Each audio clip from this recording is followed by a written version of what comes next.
On this video, I'm going to explain how I put the LED light strips on here. As you can see, they're on right now. They're nice and lit up. The camera is actually not showing as bright as they actually are. Here in first person, they're actually a little bit brighter than what they're showing up on the camera. Basically, it's one of those car kits you buy. It's 2 strips, waterproof. You're able to cut them to size. They have adhesive on them, all that good stuff. Basically, I spliced into the wires that I already had on here for my my horn. Spliced into there. Put the switch underneath the battery. Duct taped it in, all that stuff, or electrical taped it on, all that stuff. So it actually looks pretty clean. Well, at least from a distance it does. I can just get on my bike, reach down, flip the switch, and I'm ready to go. I ran the wires up here. It was actually a little bit difficult to get the wires to attach to the connection spots, which are now covered up with tape. The product says to use a soldering iron and solder. I didn't have that, so basically I took and stripped the ends of my wires, put them on a piece of tape pretty close together, and then I took that piece of tape. Well, at first I put a piece of tape on this pole to isolate the pole from the wires.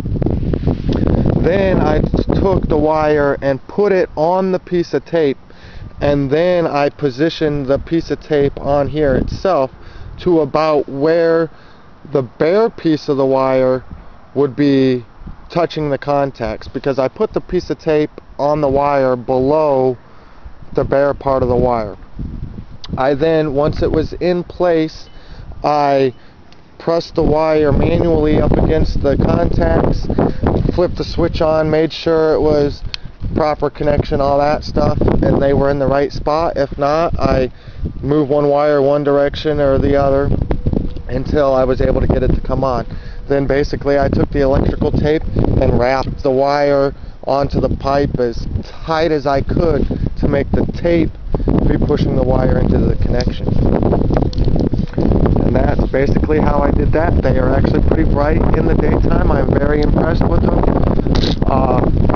And as you can see, I'm up a little bit higher because I have these uprights from my homemade cargo rack. And that would be it for those.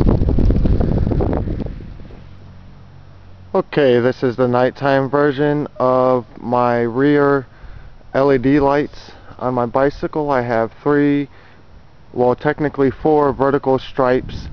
I have 2 set up separate on vertical poles and 2 set up together on my seat post. Right now I am 6 trailer lots back from the bicycle.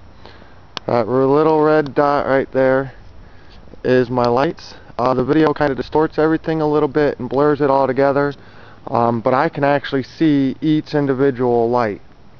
Just a little bit ago I had it facing another direction. I was able to go 2 streets down before my human eye started blurring the 3 together.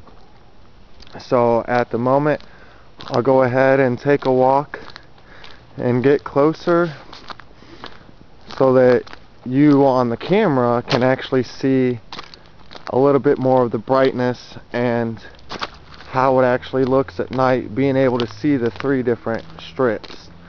And like I said, the video distorts it a little bit, so you have to be a lot closer before the video shows what's really going on. And currently I can see 3 distinct strips, so this thing puts off quite a bit of light. Also, as I get closer, you can see the glow on the ground a bit. I think the video on the camera lens at least is exaggerating that a little bit. It's not quite as bright to the naked eye, but I can see it.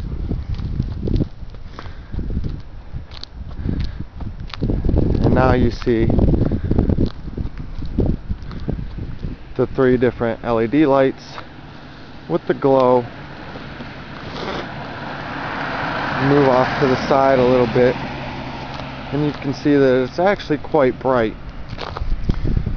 and people should have no problem seeing me now, especially since these two on these poles are actually slightly, they're at about my butt level, so they're up a little bit higher than any seat mounted light would be.